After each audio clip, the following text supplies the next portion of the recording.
I'm here. Hello people, welcome to AB bright 9 official. Summer అంటే గుర్తొచ్చేది మ్యాంగోస్తో జ్యూసెసే కాకుండా సంవత్సరం అంతా నిలువుండే పచ్చళ్ళు కూడా తయారు చేసుకుంటారు. ఎందుకంటే ఈ సమ్మర్లో చేసుకునే పచ్చళ్ళన్నీ సంవత్సరం అంతా నిలువుంటాయి. అవేంటంటే పండుమిర్చి పచ్చడ, చింతకాయ పచ్చడ, టమాటో పచ్చడ, అలాగే మామిడికాయ పచ్చడ. ఈ పచ్చళ్ళన్నీ సమ్మర్లో చేసుకొని నిల్వ చేసుకుంటారు. ఇందులో ఇప్పుడు మామిడికాయ పచ్చడ ఎలా తయారు చేసుకోవాలో చూద్దాం.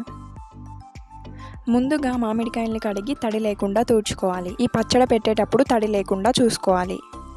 ఇప్పుడు కాయలన్నిటిని ముక్కలుగా కట్ చేసుకోవాలి.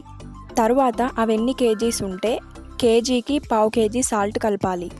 తరువాత అద్దపావు ఉప్పు లేని కారం, ఉప్పు, ఆవపొడి, వెల్లుల్లి పేస్ట్ ముక్కలకు బాగా పట్టేలా కలుపుకోవాలి.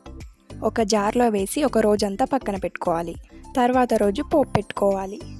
ఒక కడాయి తీసుకొని ఒక ప్యాకెట్ ఆయిల్ పోసి వేడైన తర్వాత ఎండుమిర్చి, జీలకర్ర, ఆవాలు వేసి కలిపిన తర్వాత స్టవ్ ఆఫ్ చేసి ఇంతకుముందు మనం కచ్చాపచ్చాగా దంచి పెట్టుకున్న వెల్లుల్లి పేస్ట్ని వేసుకోవాలి. ఇప్పుడు మెంతి పొడి, కారం వేసి చల్లారనివ్వాలి. ఇప్పుడు జార్లో ఉన్న పచ్చడి వేసి కలుపుకోవాలి. కలిపిన తర్వాత మళ్ళీ జార్లో వేసి యూస్ చేసుకోవడమే. అవును, సమ్మర్ వచ్చింది కదా, మీరు కూడా మ్యాంగో పికిల్ పెట్టారో లేదో కామెంట్స్లో చెప్పండి. ఇలాంటి వీడియోస్ కోసం మన ఛానల్ని సబ్స్క్రైబ్ చేసుకోండి. Please do like, share. Thank you all.